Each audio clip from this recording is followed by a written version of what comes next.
Did you get the factura, or have you checked the an hacienda with SAT? And I would just be like, ah, yeah, like, fake it till you make it. So it just was so scary to me to not know anything, especially related to taxes. So I was very excited when I started university, and here I am now, 7 years later. I'm an accountant, and I live here in Oaxaca. So, like this presentation, I made it basically thinking about what I wish I would have known, or what I wish someone would have said to me, like when I first got here. Like they would have said, sit down, and this is what I'm going to show you, right? I just wish it would have been like that. Unfortunately, no one knew that I didn't know, so they didn't know what I didn't know. So it took a lot of learning and asking questions to figure out um, what is it that taxes are, or what they are here in Mexico. So I'm very excited to start this presentation, and so we can start with the first slide. There it is. Awesome. Great.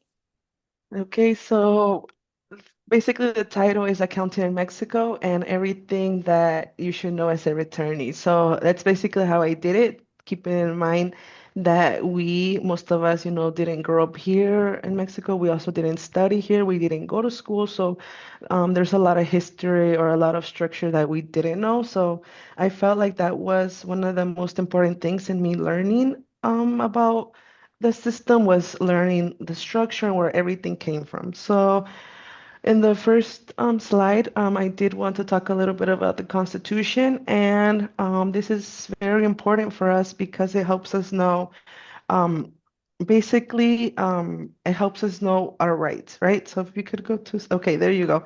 So this is the Constitution. Yeah, so this is the Constitution of Mexico, so Constitución Política de los Estados Unidos Mexicanos. And I just want to talk about Article 5 to start with, because this is the one that guarantees that you have the rights to do as you want in Mexico, as long as it's not illegal, as long as, it's money earned the right way. So I'm just going to go ahead and read it a little bit. I'm going to read the English version, but I did put the Spanish on the other side. It is a little hard to understand sometimes, but with the English version, it kind of simplifies it a little. So it's Article 5. No person may be prevented from engaging in any lawful profession, industry, trade, or work that best suits them. This exercise is this exercises of the freedom may only be prohibited by a judicial decision when the rights of a third party are violated, or by a governmental resolution issued accordance with the law. When the rights of society are violated, no one may be deprived of the product of their labor except by a judicial decision. So I know I did see a couple questions in the questions that they asked before about um, if there is like a group here in Mexico where you can like um, figure out if an accountant is good for you. I can't remember the question exactly, but it was like basically asking um, if like how can you tell if there's like your accountant is good, or who can you like file like an like for example, they say they did something wrong for you and you wanted to like go with the board and be like, this person did this, can you take their license? Like unfortunately here in Mexico it doesn't work like that. There is no one that would like for example, as accountants, right? There is a board of accountants, but it's not to take a license away or give a license. It's basically just so that it's an organization that helps accountants stay up to date. So, for example, this board of accountants, they have a code of conduct. They have a lot of information that they give out to accountants, but it's not their right to take a license or give one. So, we do have to be very careful when we do give our accountants to an accountant. You have to be very keep your guard up, especially in the way that it's your name. They're not gonna go against anyone but you, because it is your name. Like when you get your RFC, it's your name associated to that. So they're only holding you responsible for that. So it's good that you're careful about that. And I know that with this slide that I'm going to show you in a little bit, it's going to give more clarity of what is it that an accountant is in Mexico. So I just wanted to share this article so you keep it So that way that you know where our rights comes to be able to do whatever profession we choose to. So if you could go to slide 2. And here again, we're quoting the Constitución Política de los Estados Unidos Mexicanos, Article 31, that says that these are the following, these are the obligations of Mexicans. So I only got the obligation that was fitted for us, which is number 4. Section 4 that says it is the obligation of Mexicans to contribute to public expenses, both those of the federation, the federal district, or the state and municipality in which they reside, in the proportional and equitable manner provided by law. So that's the one in English. So I hope it gives you a little guidance of where it comes that we can do whatever profession we choose to, and where the obligation to pay taxes start. So here it says it clear, we're allowed to do whatever we want as long as it is legal and you're working, it's the right way for your money and not like doing any illicit stuff. And then 31, it just starts stating that we need to help with the expenses. So, that's where it already tells you like you need to pay taxes. So those are the two articles that I wanted to bring up with the Constitution, so that way people are knowing like where these obligations come from and why is it that we pay taxes. So if we could move on to the third slide, please.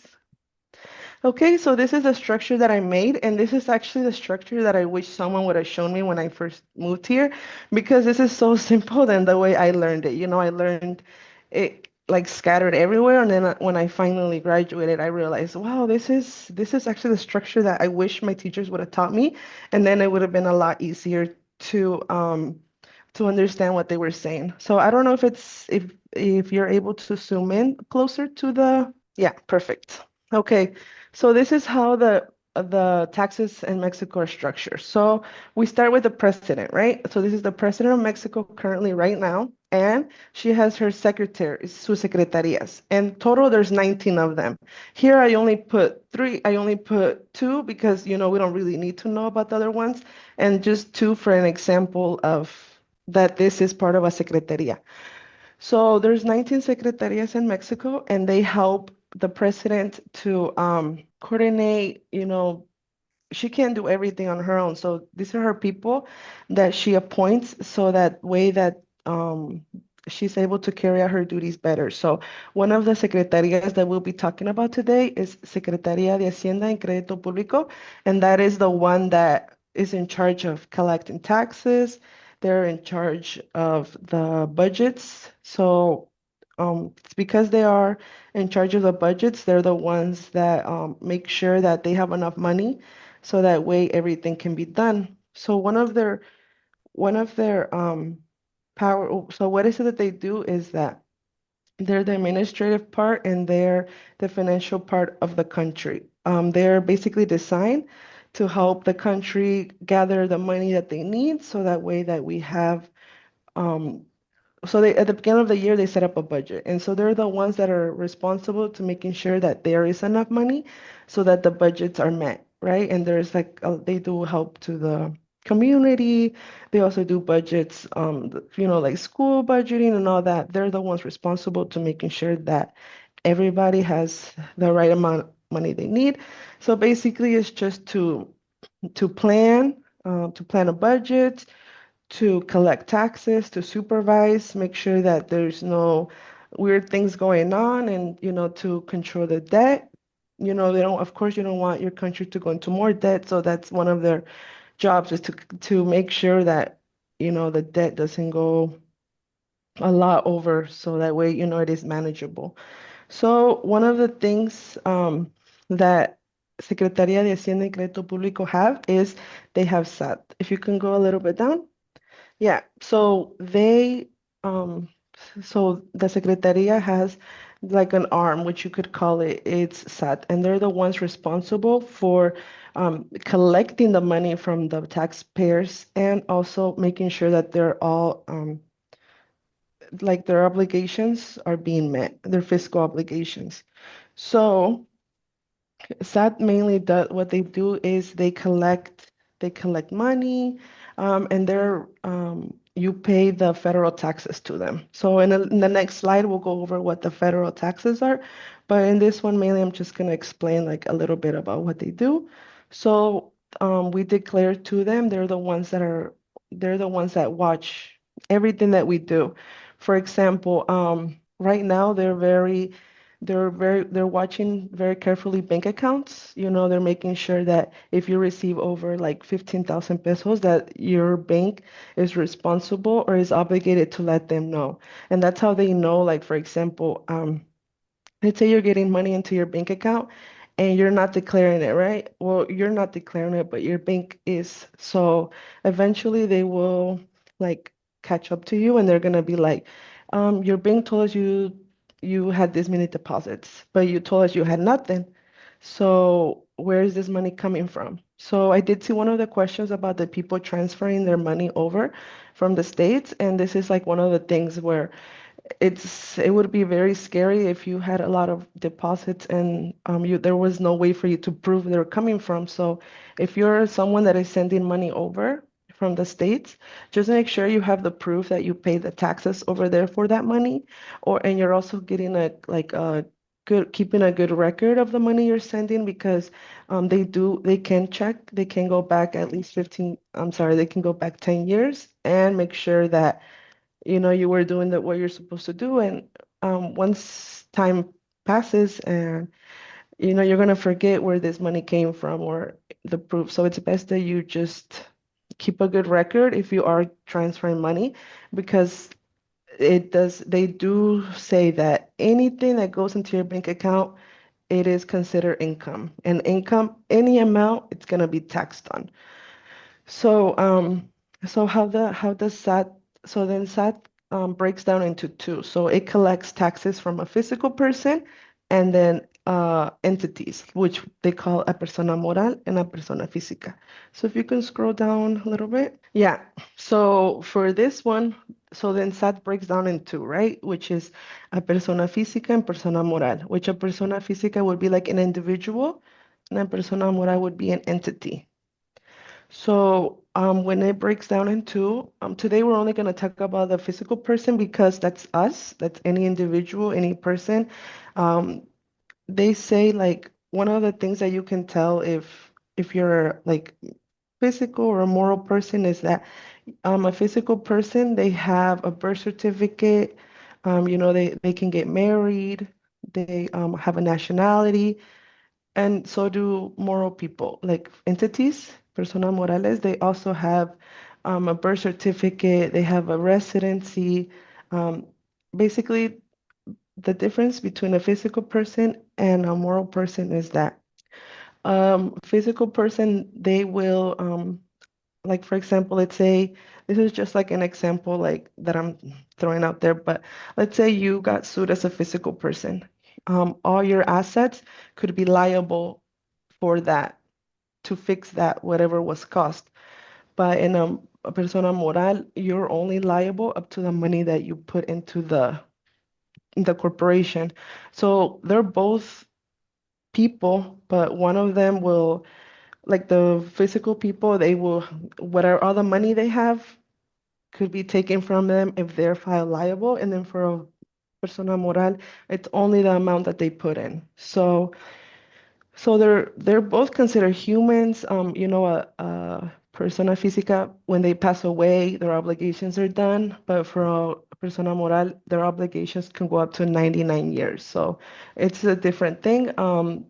But today we're only going to be talking about the physical people, so that way there's no confusions and we can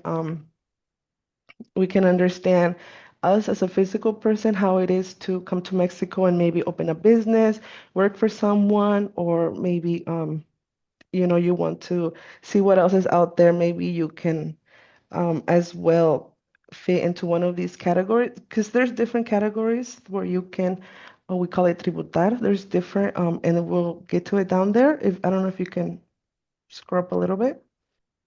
Yeah, so as for persona física, we have different options where we can file our taxes. So these are the options that we have, and I'm mainly gonna go over the three first ones because those are the main ones that that we have here in Mexico, that it's a lot of people that are in those. And then the last few, there's just like special occasions, but I'm gonna go over the first three.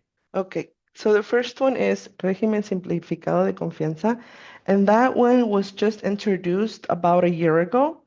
It replaced another one another regimen that was there, and this is basically the regimen that helps people incorporate into the tax paying system. So in this regimen that you can work for, um, there is for this regimen in particular, you pay less taxes, like less percentage, but from it's all calculated from your income. So for example, um, you have, I don't know, you have 1 peso, I guess, or a little bit. And then your total income is a percentage of that. So you pay a percentage of that to your taxes, but it's a small amount. So that they do that in a way so that people are more eased into paying taxes because like a lot of people find taxes confusing. So they did this one in a way so that people are like, okay, I'm gonna sign up to pay my taxes, but I'm gonna pay a lower percentage. And so they did that in a way so that you are not so scared to, do things the right way. And that way it helps you learn about your business. Hold on 1 second. Okay. Yeah. So in this one, so the taxes that we pay, which are the ESR and the IVA, which are federal taxes, which we'll talk in the next slide. But in this one, like the taxes that you pay, they're much lower. So a lot of people like this one because, for example, if you're a freelancer, you can do this one, and it's just depends on how much money you are gonna get because in this one, it is the total amount of your income, the total amount of your deposits is taxed. So there's no like deductibles, it's nothing. It's just the total amount of your income is what it is. It's times a percentage. So it's like a 2%. Okay, and then the second one, which is régimen, sueldos y salarios. This is the one where most of the people are gonna be part of because this is a régimen that people use when they work for someone. And if you're in this régimen, that means that you receive nómina. Nómina is like a payroll. Yeah, so that means you receive that, and then if you receive payroll, that means um, your boss is required to give you IMSS. So those are called prestaciones, and they have to give you IMSS, which is health care. Also, they have to help towards your pension. Uh, they help towards your pension, towards your daycare, and also towards a credit if you wanted to get a home, which is by the Infonavit. So for this one, you don't pay taxes directly. Your boss is the one that takes them out of your paycheck and pays them directly. For this regimen, you don't really have many obligations unless you get more than two bosses. So, for example, in a calendar year, if you have more than two bosses, then yeah, you do have to present it annual. But for the most part, your boss is the one that presents your taxes, and this is based on your nomina that you get. And so, if you get nomina from day one, you're supposed to be getting benefits because they are part of your benefits as an employer. And so your employee will have to give you this. So then going on the other side, for régimen de actividades empresariales y profesionales, that could be, for example, if you want to have a business, you could go under this régimen. And this one is for like bigger taxpayers because for this one, you do get deductibles, but you get a higher tax rate. So for this one, like, for example, you can do income minus expenses will equal your gains, right? And from there is when you pay taxes. But for example, let's say you have employees, you would also have to pay your employees taxes as well if you choose to have employees or to be a boss, to be someone's boss. You would have to pay their taxes for them, and make sure that you're doing the right thing, because for this one, for example, if you're not giving your employees nómina, then that could be a problem for you in the future if they were to go to the offices and complain that they didn't get nómina because they didn't get prestaciones, because that is very important, especially when when someone's working for you, if they get injured or anything like that. So that's one of the things where régimen de actividad empresarial y profesional would be helpful for people who want to be their own boss and who want to make a business. So for this one, like I mentioned, régimen de actividad empresarial, you do pay a higher percentage in taxes. So that means that it is very important that you get your facturas and you start facturando. In the next slide, I will talk a little bit more about the facturas, but for all the regimens in particular, it is important to get facturas, because facturas are basically like a receipt that you would get from the store, but this is like official receipt. This receipt will have your régimen, RFC, all your information that you would get from SAT, and they would make this factura for you. It's also another word is CFDI, because comprobante digital. And this is you can make this through your SAT portal. You can make these facturas, or you can get your own program where you can make them with a program that is authorized to make them facturas as well. So, for example, let's say you go to the store and they give you like a receipt, just a receipt with your price. That will not count as a factura, and that would not be deducted. So, you really need to have that in order if you want to have your taxes deducted. Even though en regímenes simplificado de confianza, you cannot have any deductions, you still have to pay IVA. So IVA is, I think it's value added tax, VAT, I think they call it in English.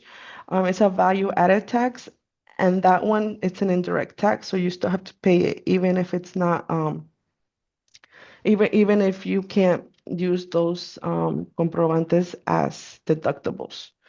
So just to name a few of the other ones that are coming next, régimen de arrendamiento, that would be for someone who is leasing an apartment, leasing a house, and this would be the régimen that would best benefit them.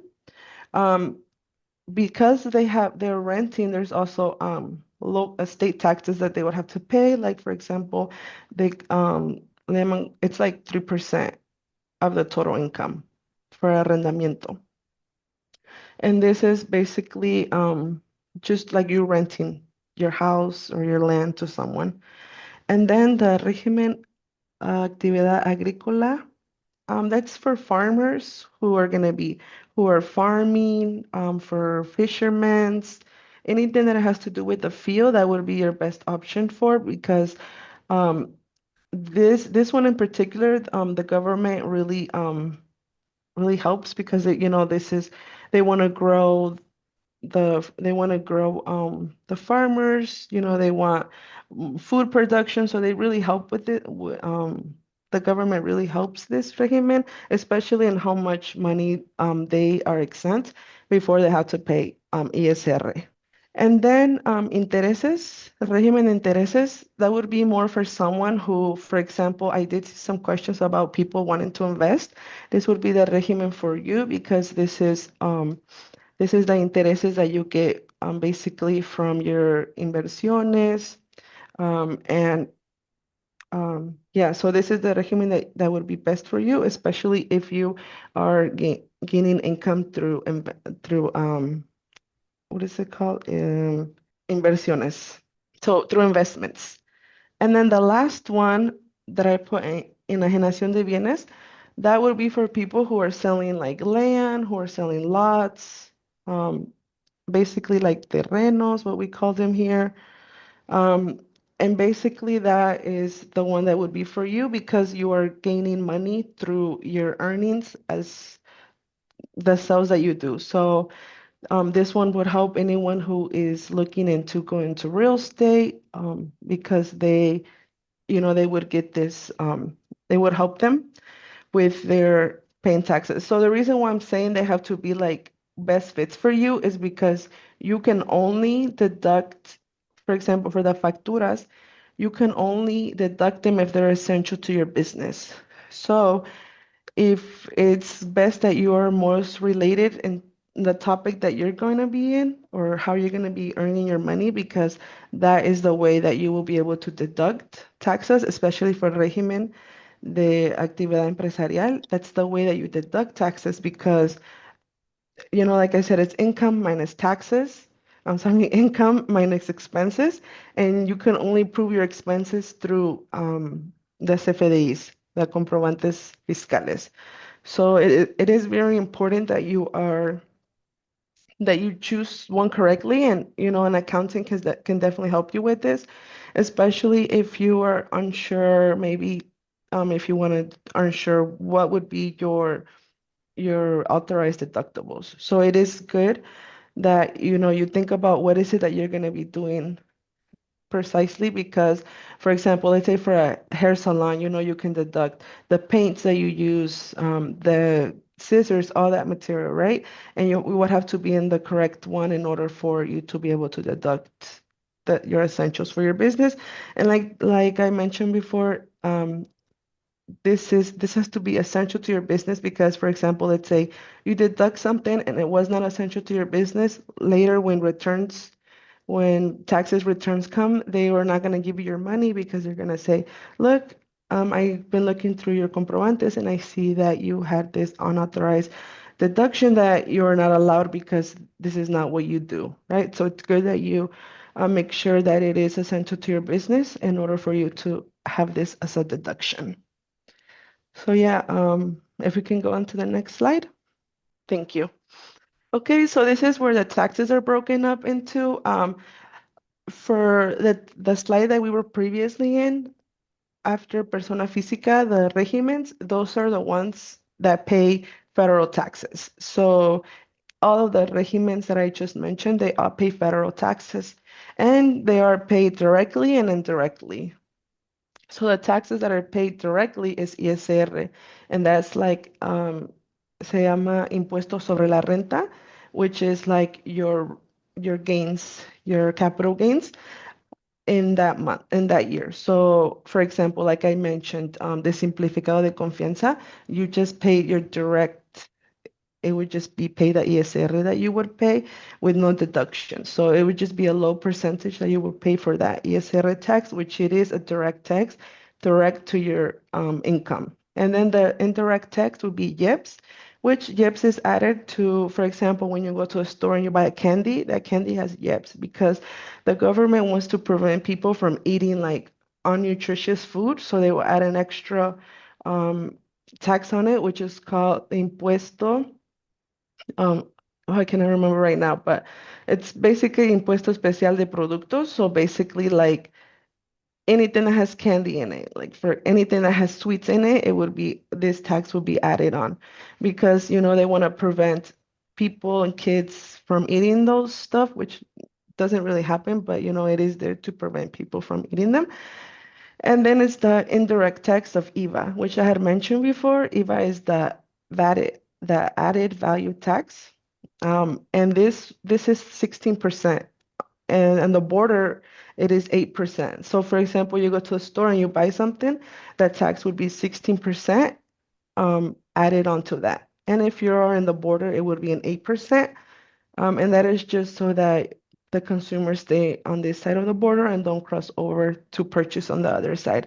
And these taxes are all paid to SAT. Like I had mentioned, it is the branch responsible for collecting and watching that people are doing what they're supposed to do while paying their taxes. And then los impuestos estatales, the state taxes, these are all indirect taxes. You just pay them, for example, when you get your water bill, your predial, for example, when you pay your house taxes and registro civil, when you get married, when you register your kids, tenencia with your cars, and then tránsito, when you get fined by them. And that is all taxes that are paid to the state. But the ones we're mostly presenting to you about are the taxes that are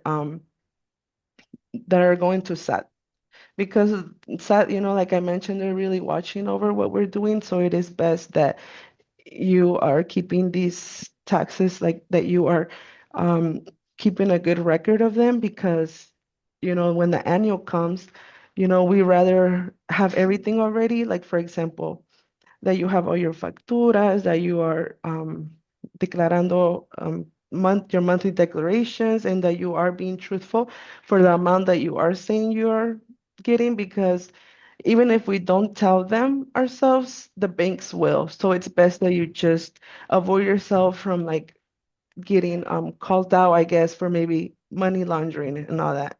So yeah, these are the taxes. I don't know if you guys have any questions. If I went too fast with them, I'm so sorry.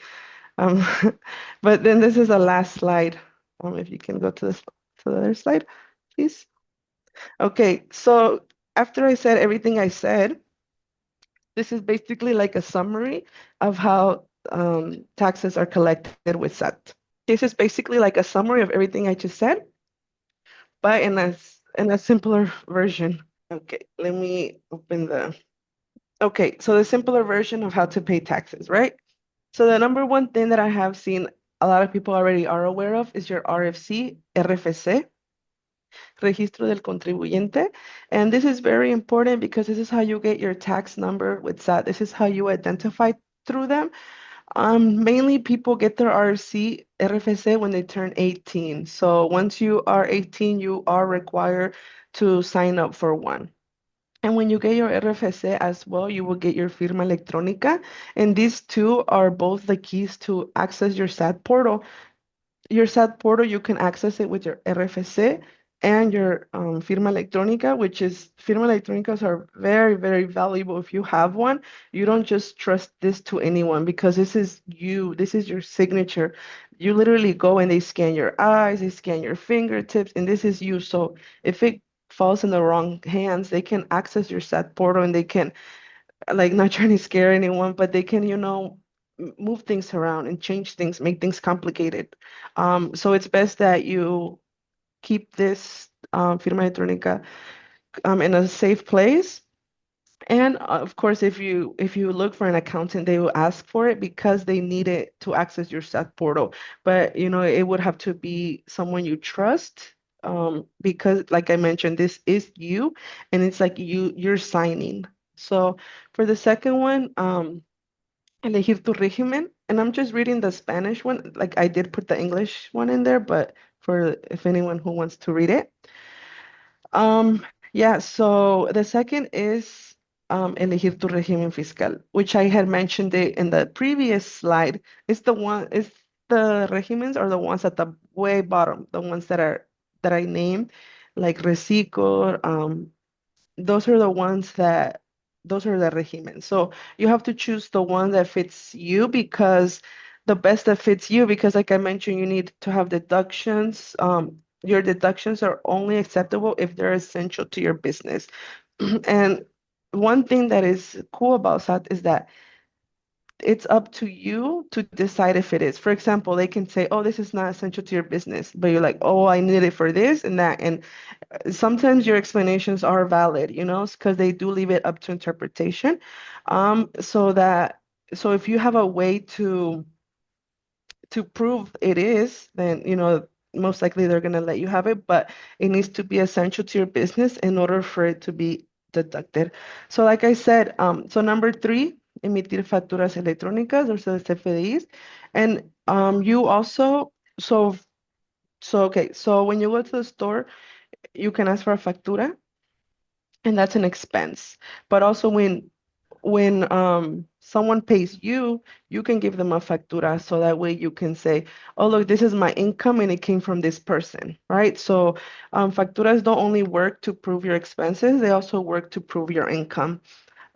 Yeah, and SAT likes it when you do facturas because then they already know all the information, right? It's autofill sometimes. Like, for example, your income just keeps growing and growing, and they know based on your facturas and based on the statement that the bank could give them about your bank account. So then number four, we do monthly declarations. So for any person, like I mentioned, any regimen, there is monthly obligations. So the fiscal year goes from January to December, and then there is an annual in April.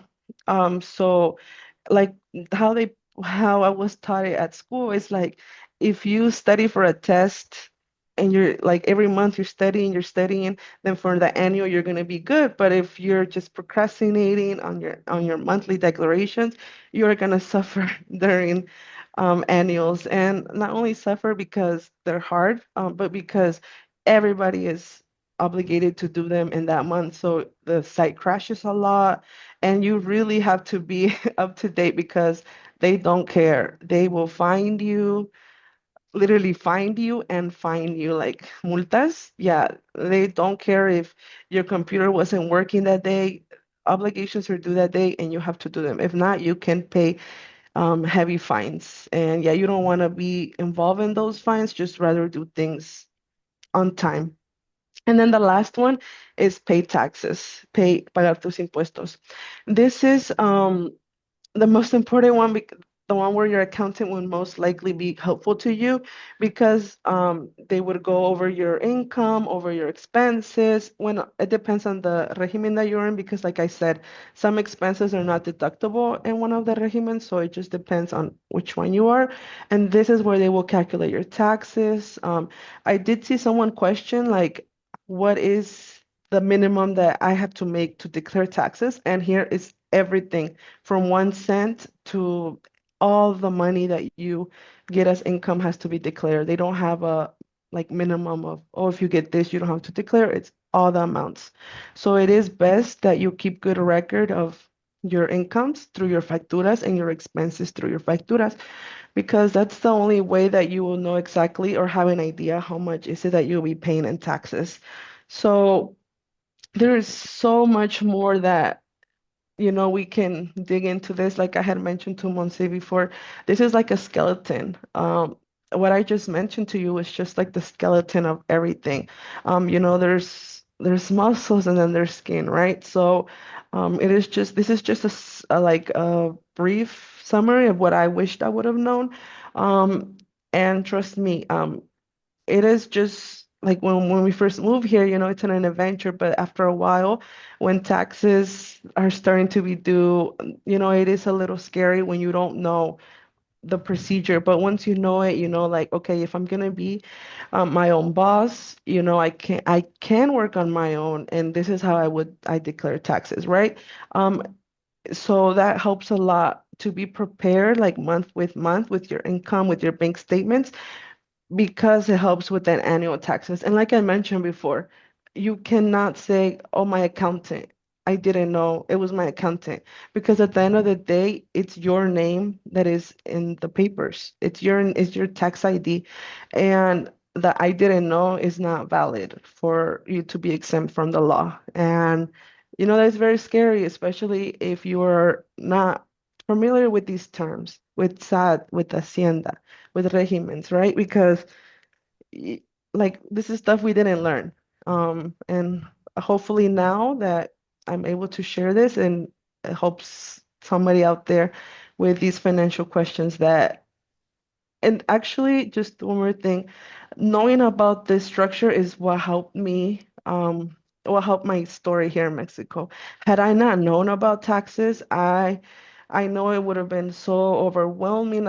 I feel like that learning taxes gave me like a superpower, because like they're not nobody's telling me this is how it's done. Like I know how it's done, and I'm not gonna be scared, right? Not gonna be scared if SAT comes knocking on my door. I'm gonna have all my paperwork.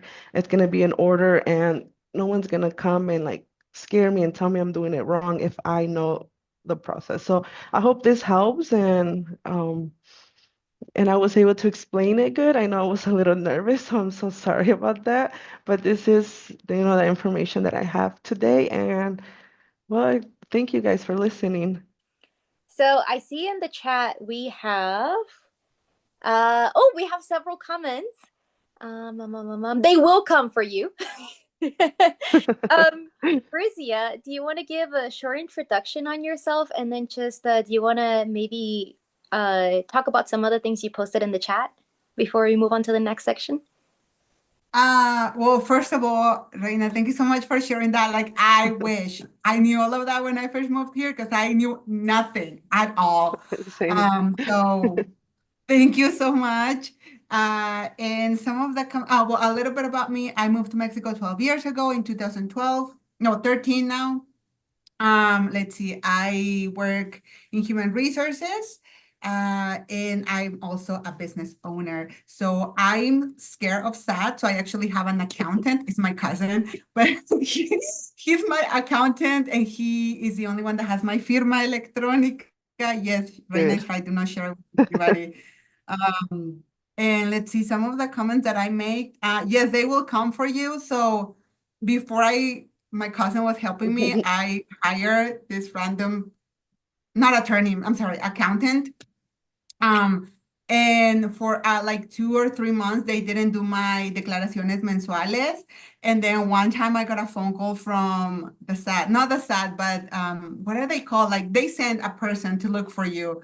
And then they're like, we just, you haven't done this. Like you owe your declaration from like May, June, July. And I was like, what? No. I was so scared. I seriously thought like they were going to take me to jail. But they were just like, no, you just need to sign here that you are aware and that you will do it. And I'm like, yes, I will. I promise you. I promise you. So they will look like they will find you. And then what else? Do not let the Spanish confuse you. I know that for many of us, it's intimidating, especially when it comes to like professional Spanish or like government, like things that you have to do or academics. It can be very intimidating. I always I had great Spanish because I always read in Spanish when I was in the US. But even then it was really difficult. So don't get like, scared. You'll get the hang of it after a while. What else? Recico. So I'm in Recico. So I have my own business. Before Recico is pretty new, right? Right now it's like just like a few years, 2, 3 years. Before that, I was under El persona grieve? física con actividad empresarial, yeah. Ah, okay. And Mhm. I was paying like, I kid you know, like 10,000 pesos every month in taxes. It was a lot.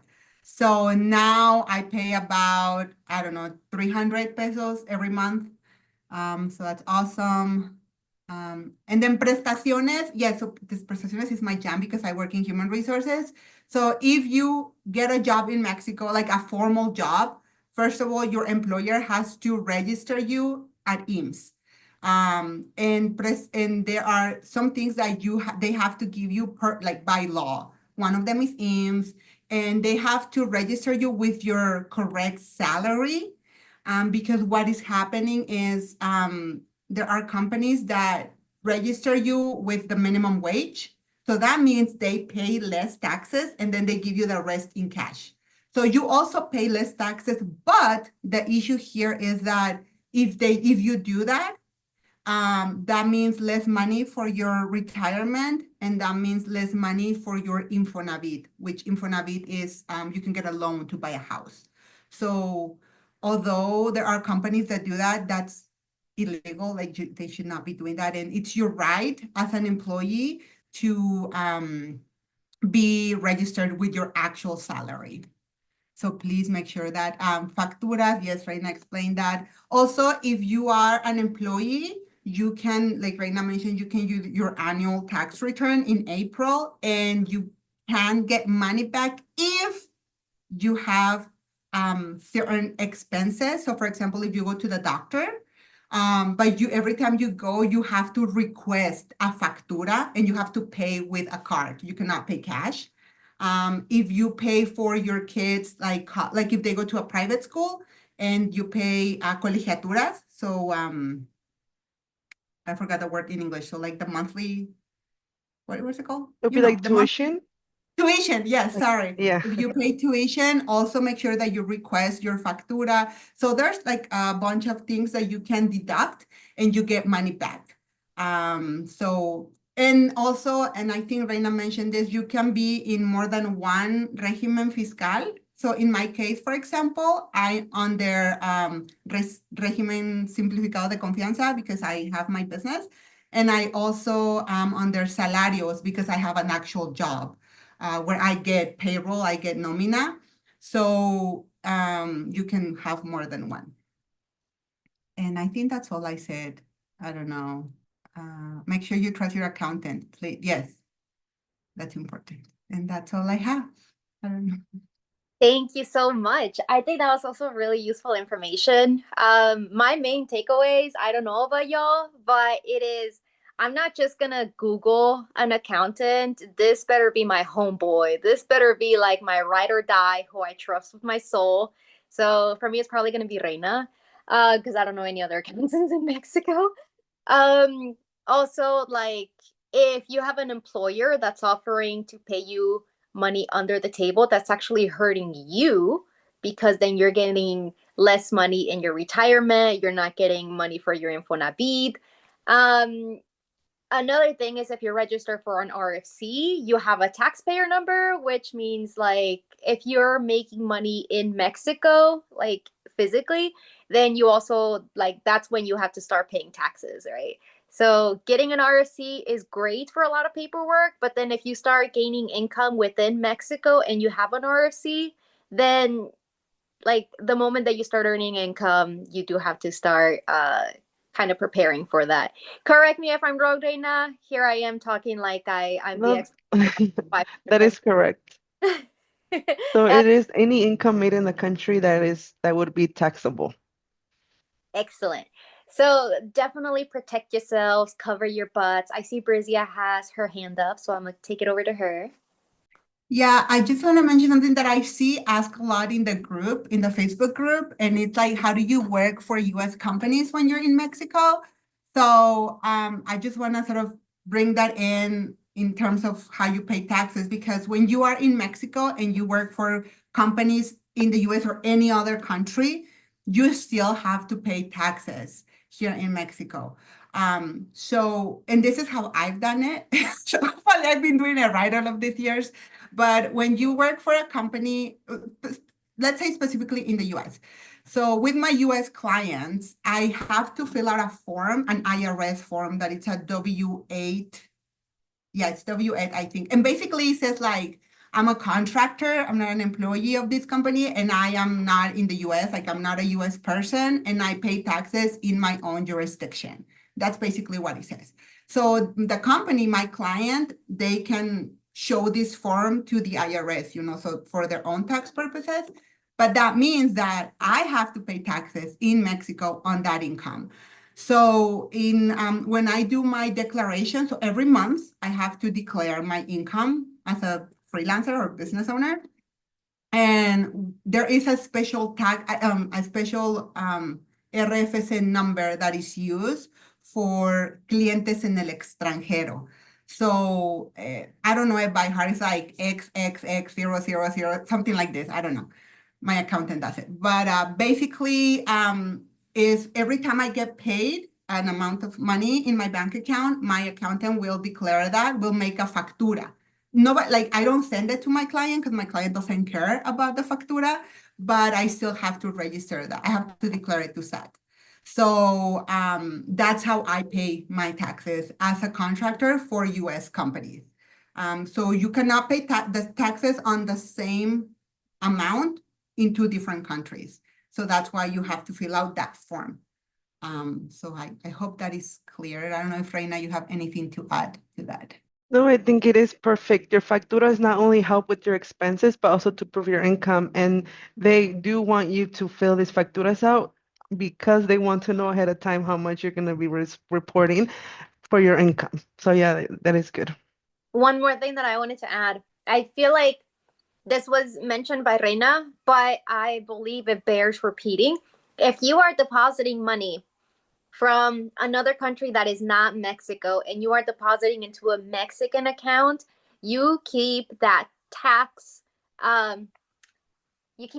information with you. You write down everything that you are depositing, where it came from, that you pay taxes on it. You keep copies of that for 10 years, like you definitely need to always keep track of any money that you're depositing and have proof of the fact that it has already been taxed, because it can't be taxed twice. If you already paid taxes in the United States and you have proof of that, then when it is in Mexico, then it'll be like, great, now we don't have to fine you with interest for all the years that you didn't pay taxes on it.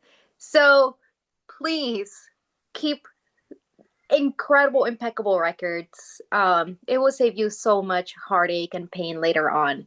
So I'm gonna take it back to Reyna. We're going to take it to the questions that have been asked on our Facebook. And the questions are nothing. Okay, so the questions from Facebook are the following. Do I need a business license if I'm a contractor that works for US companies in Mexico? So like Risa just mentioned, there is a whole separate thing for people that are working in a different country, and my expertise really rely on taxes here in Mexico. So um, I'm sorry, I would not be able to give an accurate account of that because, I am taxes here in Mexico. But if the money was made here in Mexico and your, like, let's say your store is here, your merchandise is here, then yeah, you would pay taxes here for that. But if you did pay taxes in the States, then, we don't do that double taxation. So, that would be something you would have to see with like your accountant from the States. Monty, can I Yeah, add? Oh, please. So the licensing, it really depends on what you do. For example, my main focus, my business is human resources. I don't need a license to be a human resources specialist. But for example, if my service was, I'm a lawyer in Mexico and I'm a consultant in like, the legal framework here in Mexico, then lawyers in Mexico, they do need to have a cédula. So they do need, so it really depends on what your services are and your industry. Yes. Excellent. Thank you so much, Patricia. I'm so happy you're here. This is so useful.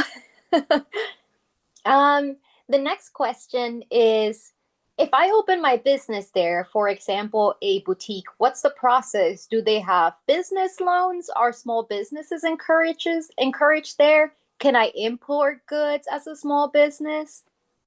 yeah, so if you wanted to open a boutique, you for sure will be like, it depends, if you're going to be a persona física, persona moral, but most likely persona física. And you just choose the regimen that best fits for you, especially like I had mentioned, one that would be, that you could deduct your expenses. For example, if you wanted to import, that would be something you would need to see like what is it called, aduana, because they're the ones that are responsible for importing. But yeah, if you wanted to open a business, I'm not really sure about like a lot of loans options, but I do know that there is this loan presence in Mexico. It's called La Caja Popular, and they do help a lot of people with small businesses get loans, maybe to open a business, to buy more inventory. There are loans out there that could help with low interest rates, and that would be best if you check La Caja Popular. They're the ones that do a lot of low interest credit rates. Thank you so much. How do I know if I qualify for public or private health insurance? So if you qualify for for public insurance, that's you toward with your prestaciones de servicio. So okay, so there's the ones, for example, the people that have employees, they have IMSS, and for people that don't have an employer or nómina, there's bienestar, IMSS bienestar, and there's not really qualifying or non-qualifying you. For example, let's say you are a nómina, they don't do like a pre-health check to say, oh, you're not eligible for this. If you get nómina, that is one of your benefits, getting health care. Gotcha. What kind of retirement plans are there? So the retirement plan that comes with your prestaciones, that is one that it's done through your employer, but you can also contact personal payment plans or personal retirement plans. Sometimes you can do it through your bank. They have a lot of retirement plans.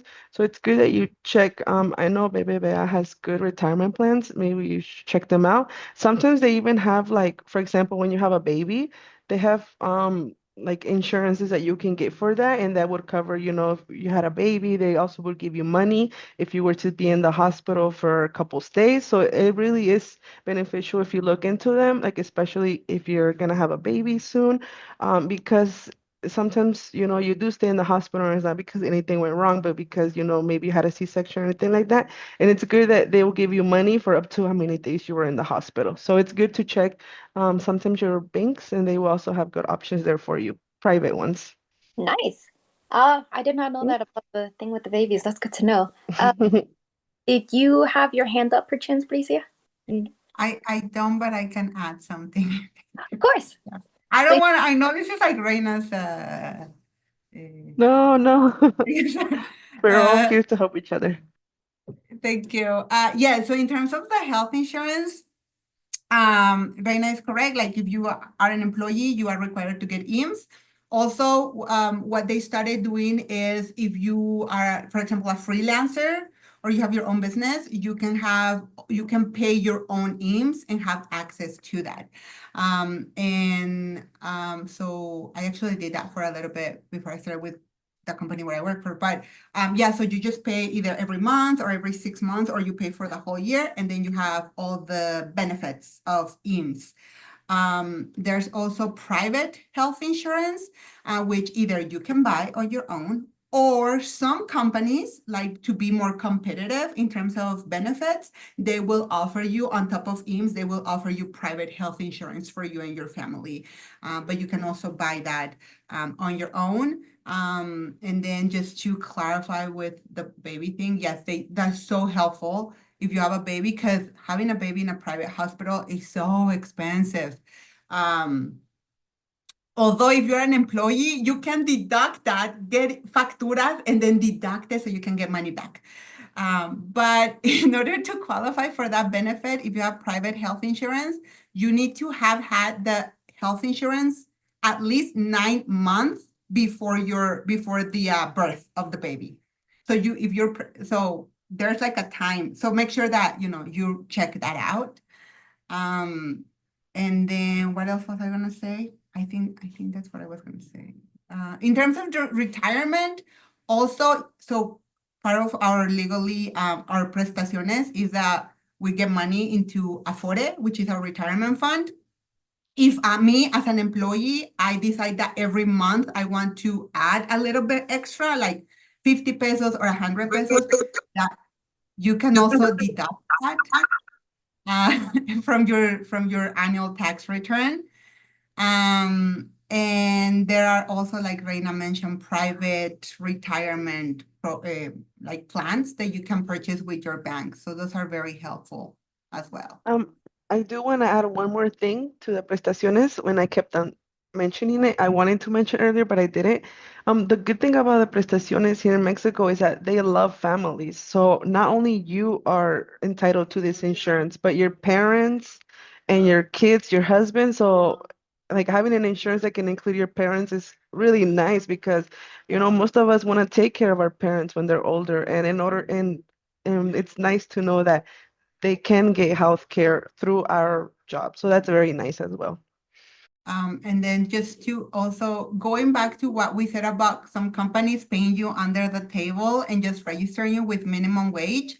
If they do that, for example, and then you like have a baby and go maternity leave, or you get incapacidad, which is like a disability, the IMSS will only pay you the amount that you are registered with. So if you are registered with minimum wage, they will only give you minimum wage.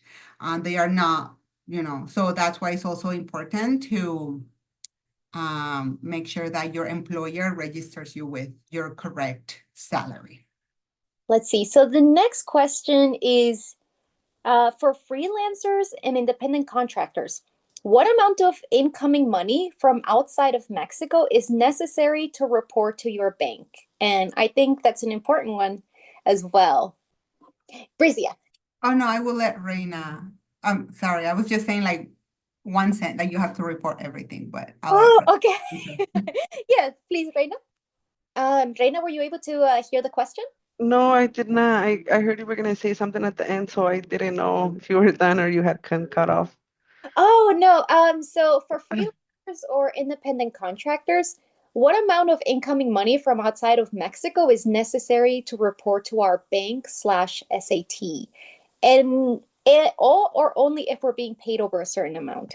So any amount of money received into your bank account has to be reported to SAT. Like I mentioned, if this money is coming from taxes that you already paid, then as long as you have proof that those taxes are paid, you're good. It can be any amount of money. But if you don't have proof that the taxes were paid, then yeah, every cent has to be declared. And if you don't declare, your bank automatically will let SAT know. So either you let your SAT know or your bank will, but they will find out. Yeah, and then just to add to that, Reina, and correct me if I'm wrong, um, if you like, if you're a freelancer or a contractor, that's your sort of like your source of income. Being registered with SAT and your like your income declarations will help you also. For example, if in the future you want to get a loan to buy a house from the bank, or you want to get a loan to buy a car, they will ask you for proof of income. So if you are like declaring all of this income, then you can show like, hey, look, this is how much money I make, right? If you declare less, then so it's also like thinking that, like, because a lot of people are either scared of SAT or they think that they are going to pay a lot of in taxes, and that's not always the case. Like, it depends.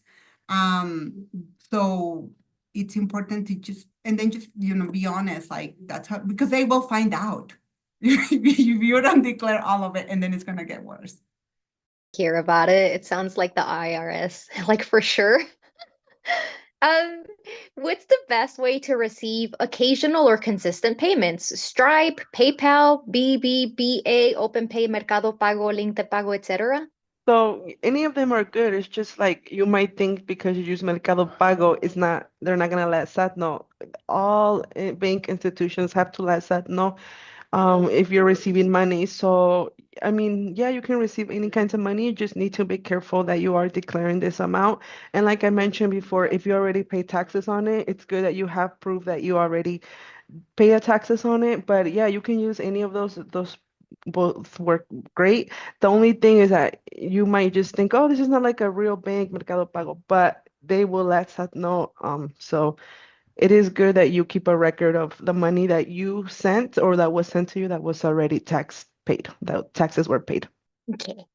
Is it better to just formalize our work as a micro or small business? And what does that process look like? So you can have a small business as a physical person. The only thing is like for example, you have a store. You can name your store however you want, but like the person responsible for that business. Like for example, you can have like a laundromat and you can name it whatever you want. But at the end of the day, in your papers, your official papers, it will show your name, not like laundromat. So it will be like this person. So it's best that you do it formally because that way, you're paying taxes on that. But I think maybe you also meant like forming a corporation, and that would be like something we didn't touch on today because that is more of a process. But in order, if you want to make it formally, like maybe like Coca-Cola or something like that, if you want to make it formal like that, you do have to go through the notary and they will give you all the steps. You would need partners to constitute a corporation, and it does cost a little bit of money depending on which notary you go to. So it is a costly process. Okay. What are facturas and how are they used? And what does paying taxes in Mexico look like if someone has no income and wants to pay without the help of an accountant?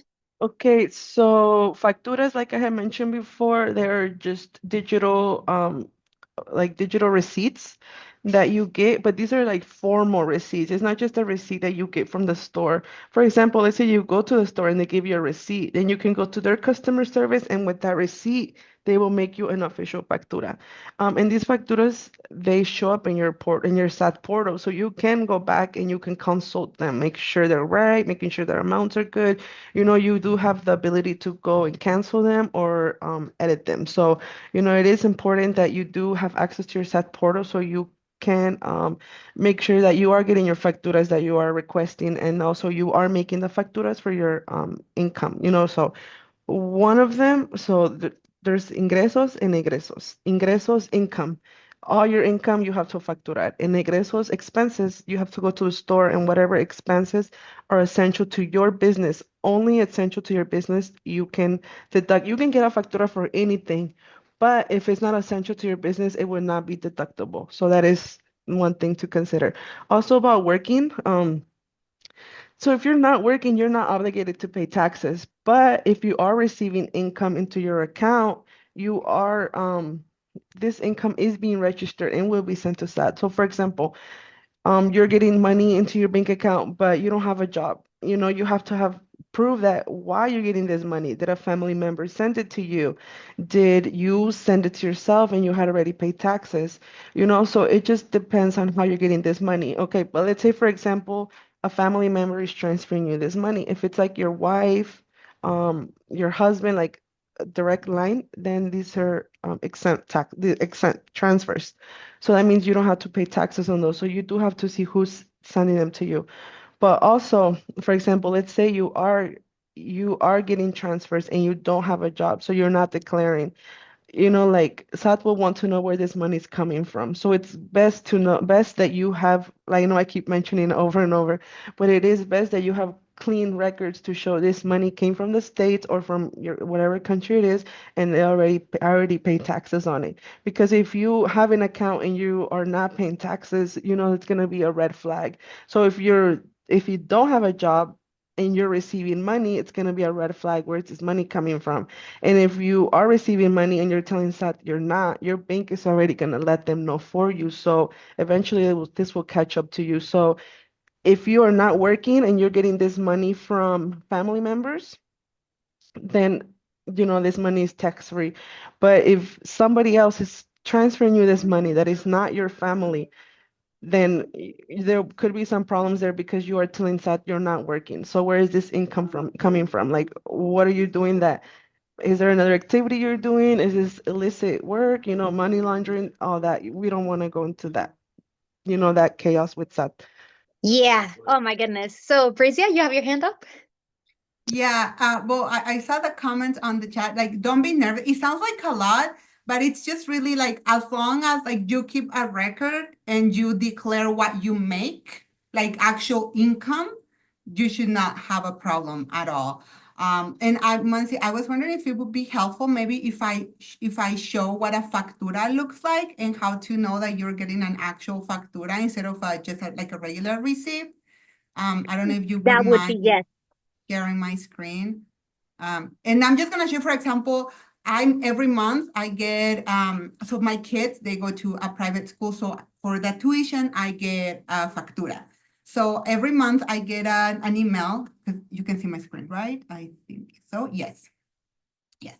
So I get an email and you will get two documents or two attachments. One of them is the PDF, which is the CFDI, and then, well, the PDF version, and then you will get this XML, which if you open it, it's just like a bunch of gibberish things that you don't like. Yeah. So you have to get both XML and PDF. And then if I go into my SAT portal and I see the facturas that were given to me, this will show up there. So if you open up the PDF, you will see here. So first, this is my, my name and my RFC. And then if you see here, régimen fiscal is what Reina mentioned. So mine is sueldos y asalariados, right? Because I'm an employee. So that has to be there. And then another important thing is the el uso del CFDI. So if it's just like gastos en general, then it's not going to be deductible. It has to say pagos por servicios educativos, right? In this case, of course. If it's, for example, for a doctor's appointment, it has to say honorarios médicos. So that's something important. So in order for your factura to be like a real one, it has to have a folio fiscal, which is like this long ass code right here. Número de certificado del emisor. And then it has to have the QR code and all of this gibberish right here. So you will need. And if you really want to know if it's like a real factura, you just log into your SAT portal and you will see it there. So you can see here, for example, like how much money I pay, like how much, like the description of what it was. But this is what an actual like legal factura looks like. So it's not just a receipt. And then it has to have the information of the company that is issuing the factura. So in this case, is Educación Montessori, their RFC, and their régimen fiscal. So they are a company. That's why it says personas morales. And mine says sueldos y salarios because I'm an employee. So anyway, so this is what an actual factura looks like. So I thought that would be helpful. Yes, that is so official. I am really impressed with, from what I remember Mexico being when I was a tiny child and what Mexico is now with like, I mean, I don't want to sound like a boomer, but like a QR code, that's crazy. Um, yeah, thank you so much for that, Bricia. And let's see, how does life insurance work in Mexico? Well, for life insurance, it's like I mentioned before, you can just go to the bank and look at the plans they have. I do have a life insurance and I do have it through my bank. So it's very nice. Like it's weird, right? Because like your bank gives you life insurance. But yeah, definitely check your banks. They will have packages for you. Normally, life insurance is not one of the prestaciones that you would get as an employee. So this is something you do have to get on your own. Okay, good to know. So the banks have the life insurance. That's interesting. Right. Is there a national board of certified accountants, and you mentioned this one already, that we can use to verify the qualifications or make reports against any accountant before working with one? Yeah, so I did touch on this earlier because I was very like, like it is very scary. Like, first of all, here in Mexico, it's you who they're gonna go after. They're not gonna, oh, I guess maybe if you can prove like your accountant did, I don't know, did something dirty to you, but like I mentioned in the Article 5, it says no one can tell you you cannot do your profession unless a judicial order was done. So, for example, if you want to report somebody because they didn't do your accounting right. First of all, if there was a problem, they would go straight with you. So you need to make sure that you are understanding of the process because I didn't know it's an exempt you from the law. So for example, there is a board of accountants here in Mexico, but it is just to keep accountants informed. They do have a code of conduct and they expect accountants to follow it, but they don't give or take away licenses.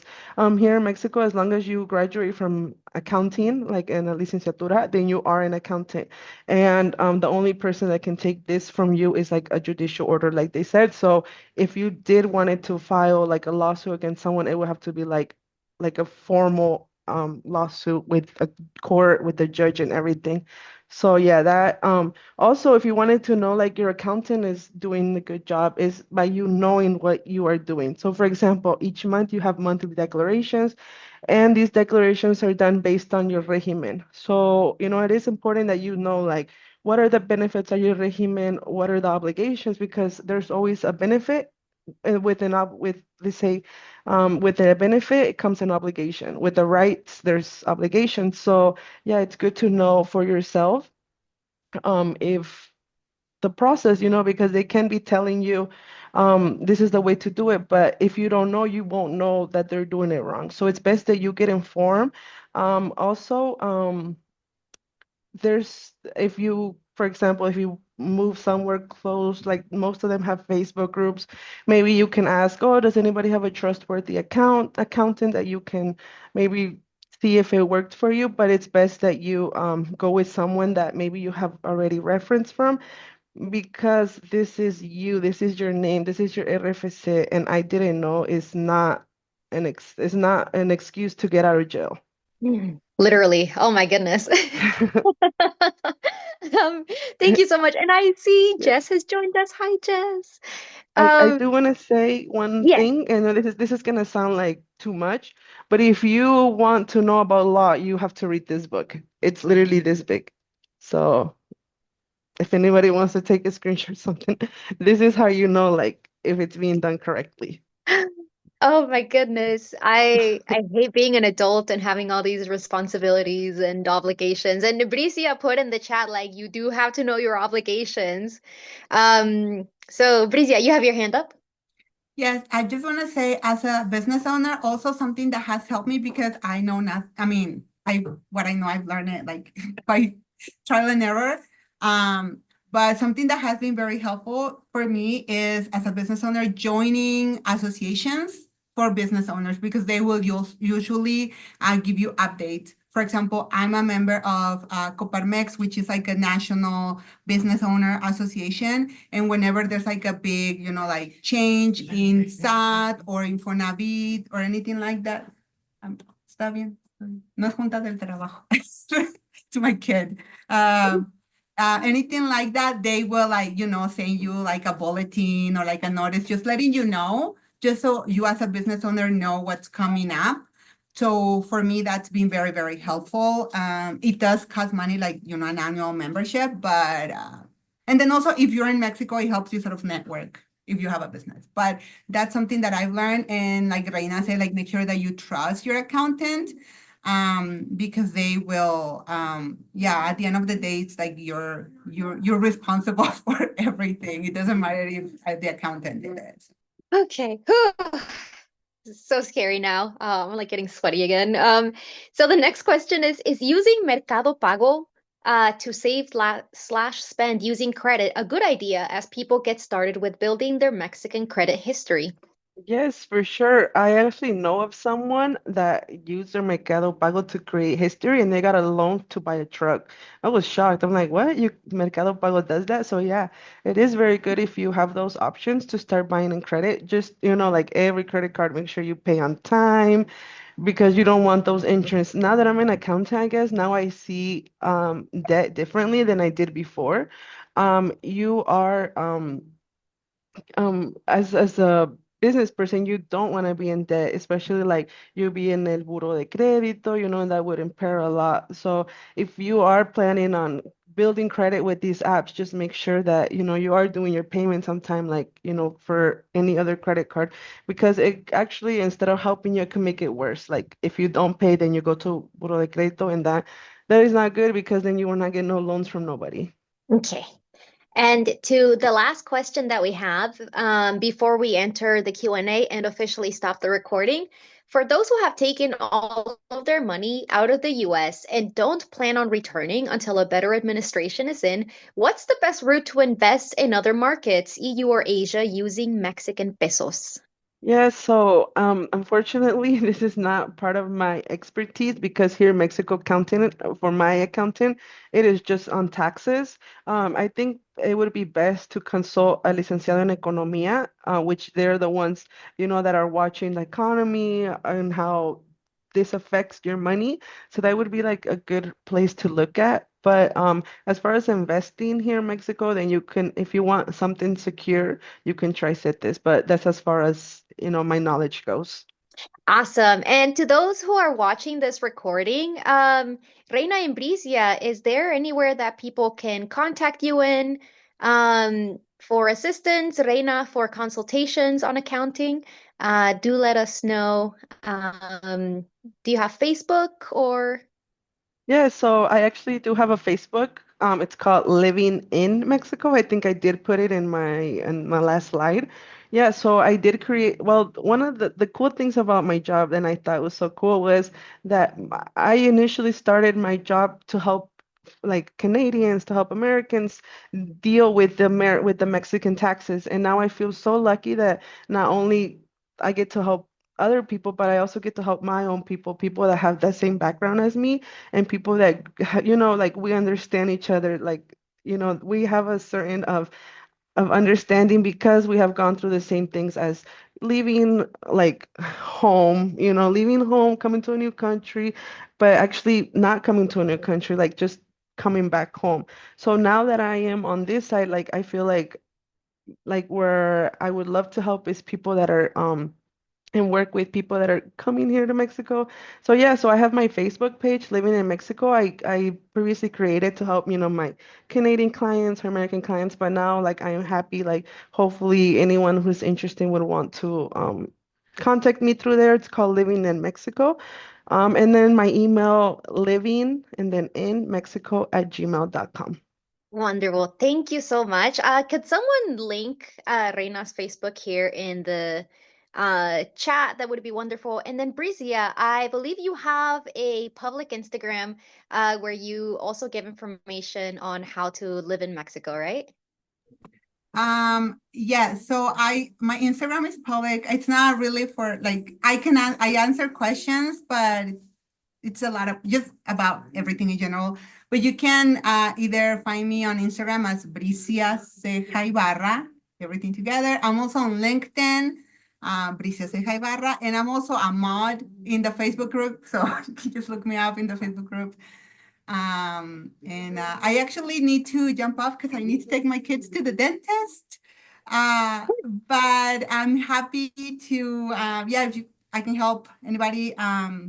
Oh, thank you, Jess, for sharing my LinkedIn on the chat. Thank you. Yeah, feel free to connect with me if you have any questions, if I can help. I'm not an expert, but just, just what I've learned along the way. And thank you all. Nice to meet you, Reina. Thank you so much, Bricia. I'm giving you a round of applause. Hope you have an excellent rest of your day, and thank you so much for joining. Bye-bye. Okay, so this actually officially terminates the recorded version of the event. So I'm going to go ahead and stop recording. And if you want to, you are welcome to show your lovely faces once more. 1 second. Stop recording.